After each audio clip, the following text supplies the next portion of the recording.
અંકલેશ્વરમાં ચોરીના ભંગારનો જથ્થો ઝડપાયો। 250 કિલો લોખંડના સળિયા સાથે એસઓજીએ 4 શખ્સોને ઝડપી પાડ્યા।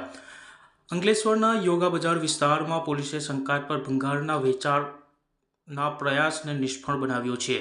ભરૂચ એસઓજીની ટીમે બાતમી મળી હતી કે દાતા સ્ક્રેપની દુકાન પાસે 3 વ્હીલર ટેમ્પોમાં શંકાસ્પદ લોખંડના સળિયા વેચવા માટે આવ્યા છે।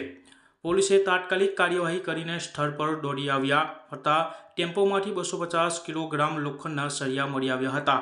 વાહન સવાર 4 શખ્સોની પૂછપરછ દરમિયાન તેઓએ કોઈ સંતોષકારક જવાબ આપ્યો નહીં। પોલીસે હસ્તી તળાવ સિદ્ધેશ્વર સોસાયટીના રહેવાસી ધર્મેન્દ્રસિંહ છીટેને, જયસ્વાલ અબ્દુલ મજીદ શેખ, કિરણ વસાવા અને જસવંત જયંતિ વસાવાની ધરપકડ કરી આરોપીઓને પાસેથી કુલ રૂપિયા 1 લાખથી વધુનો મુદ્દામાલ જપ્ત કરવામાં આવ્યો છે। પોલીસે આ મામલે વધુ તપાસ શરૂ કરી છે।